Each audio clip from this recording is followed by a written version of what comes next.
Vamos agora virar a página aqui porque o deputado federal Eduardo Bolsonaro se encontrou com o secretário do Tesouro dos Estados Unidos, o Scott Bessent, na última quarta-feira. A reunião aconteceu exatamente na data em que o funcionário do alto escalão dos Estados Unidos tinha agendado uma negociação do tarifaço com o ministro da Fazenda, Fernando Haddad. Seria uma reunião virtual. O encontro com o ministro foi desmarcado 2 dias antes. Eduardo compartilhou a foto da reunião nas redes sociais nesta sexta-feira e escreveu, abre aspas, é uma oportunidade única poder conversar sobre o Brasil e América com alguém tão preparado. Kobayashi, eu quero justamente aí perguntar para você o seguinte, porque nós tivemos, claro, toda uma repercussão negativa, inclusive, para a família Bolsonaro, a questão, o presidente Lula reagiu nas pesquisas após toda essa confusão lá nos Estados Unidos envolvendo a política local, o Supremo, evidentemente. De qualquer forma, nós tivemos depois do cancelamento da reunião com o Haddad, ele culpando justamente o Eduardo Bolsonaro por isso que não aconteceu, a extrema-direita. Como é que você avalia toda essa situação extremamente delicada? O governo não consegue falar com o secretário, mas o deputado consegue. Olha, Matos, eu vejo como uma grande barbeiragem política que tem feito o Eduardo Bolsonaro em relação a esse assunto nos Estados Unidos, porque parece que ele quer que haja mesmo a taxação, comemora, assim como alguns outros parlamentares aqui no Brasil que no primeiro momento até exaltaram, pediram moção de aplausos ao Donald Trump pela taxação que iria ferir ali os interesses do presidente da República Brasileira. Não, iria ferir diretamente o produtor aqui no Brasil, principalmente o produtor rural, principalmente a indústria calçadista, que continua com a taxação, aqueles empregados desses setores, a economia do Brasil, um pouco mais de 1,7% do PIB, era o que estavam estimando. Enfim, para quê? Punir o Brasil com interesses pessoais. É claro que a gente concorda que há muitas injustiças que sofre o ex-presidente Bolsonaro, mas não é por meio dessa taxação que tudo isso deve se resolver. E aí, o Eduardo, na verdade, eu não sei qual é a estratégia dele, ele se complica quando ele faz isso, porque eu não acredito na sua tamanha influência no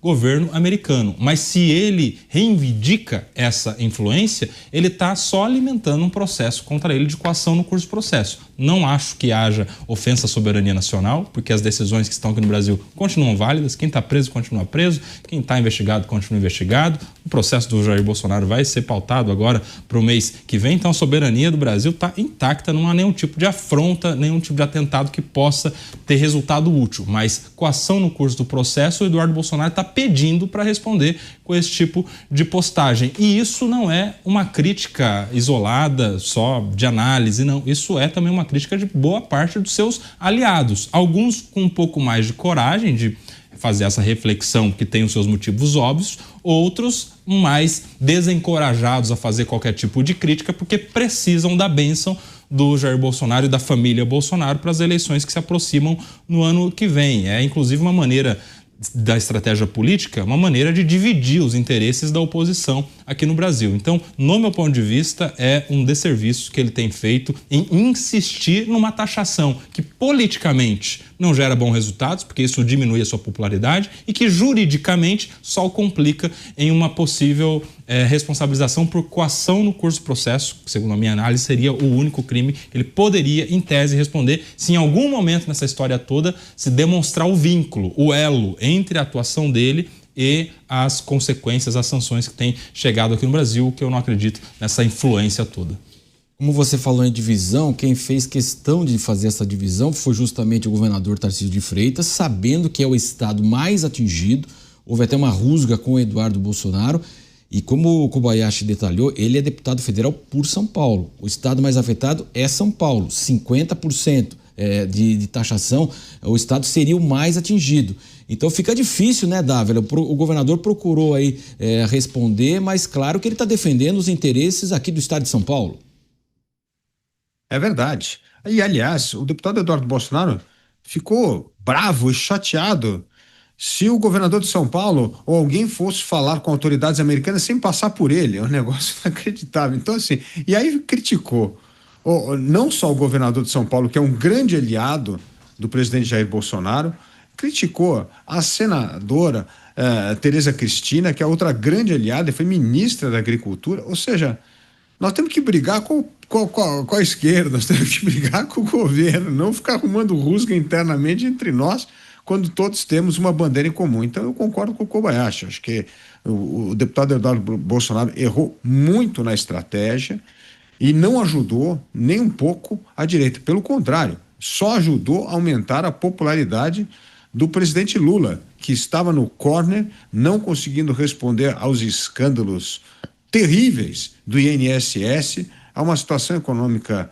complicadíssima, com a taxa de juros mais alta dos últimos 20 anos, com a inflação sempre muito acima da meta e afetando o bolso de todos nós, e de repente ele conseguiu aparecer aí como o salvador da soberania nacional, inventar um novo discurso, graças a essa guerra, entre aspas, com os Estados Unidos, que quem tirou o melhor proveito dessa batalha foi sim o governo e o presidente Lula. E Mota, o fato é que é o seguinte, o setor produtivo cobra justamente uma ação diplomática do governo, já sabendo inclusive das consequências aqui para o país, né? Nós temos aí setores aí extremamente atingidos imediatamente após o tarifaço. Então é uma questão aí que envolveu muita política, como disse o Dávila, como disse o Kobayashi, e de qualquer forma bom não ficou o cenário justamente esse para o Brasil, evidentemente, né, Mota? Eu tenho uma visão um pouco diferente da dos meus colegas. O deputado Eduardo Bolsonaro postou aí no X uma foto sua com o secretário do Tesouro americano, Scott Bessent. Não é qualquer pessoa que é recebida pelo Scott Bessent. Ele pode merecer críticas na condução da política econômica, mas ele está longe de ser um bobinho. Dizem que uma foto vale por 1000 palavras, né? Essa foto aí vale por 1000 discursos.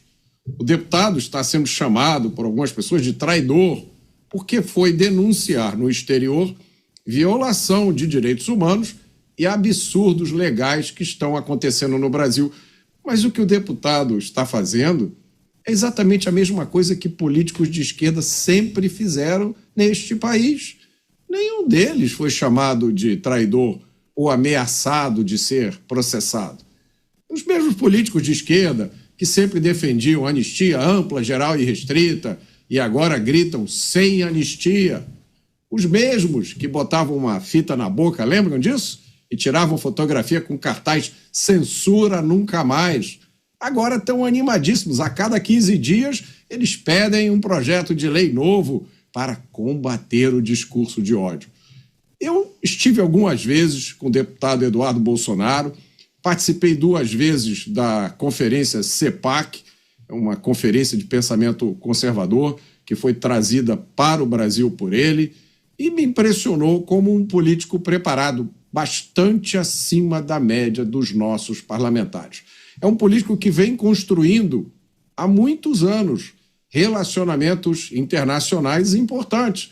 Eu estive num desses eventos e que tinha lá um argentino baixinho, com cabelo, um penteado assim meio estranho, muito mais cabelo do que eu, e agora é o atual presidente da Argentina, Javier Milei. E na época em que o Donald Trump estava em baixa, estava sendo perseguido, Donald Trump também tinha um relacionamento com Eduardo Bolsonaro. Agora dizem que o Eduardo é culpado pelas tarifas impostas por Trump. Eu acho que isso é, de alguma forma, um elogio ao deputado. Não é todo mundo que tem essa capacidade de influenciar a política externa americana. Mas me parece um erro de julgamento. Porque sanções do tipo que foram aplicadas ao Brasil, e isso está na carta de Donald Trump. Olha, sanções foram aplicadas já várias vezes a países cujos governos ou cujos estados violam direitos humanos ou determinações internacionais. Foi isso que aconteceu com a África do Sul, foi isso que aconteceu e acontece até hoje com Cuba, Venezuela e Irã. Basta a gente lembrar o que aconteceu nos últimos tempos para constatar. Foi o Estado brasileiro, por seus atos e suas declarações, não faltam declarações praticamente todo dia. Tem alguém no governo brasileiro, no Estado brasileiro, que continua dando declaração, afrontando os Estados Unidos, afrontando o governo americano. Foi o Estado brasileiro que se colocou em rota de colisão com o governo americano. Agora, eu acho que isso tudo tem que ser levado em consideração. A gente não pode ter 2 pesos e 2 medidas. E eu acho que essa situação toda, ela, como eu disse, ela se encaixa num contexto do Brasil hoje onde nada é normal. Tudo está fora de esquadro, especialmente a capacidade do nosso sistema de justiça de tratar as pessoas de forma igual, sem olhar a capa do processo, sem tratar uma pessoa ou outra de forma diferente só pelo sobrenome. Isso tudo tem que ser levado em consideração.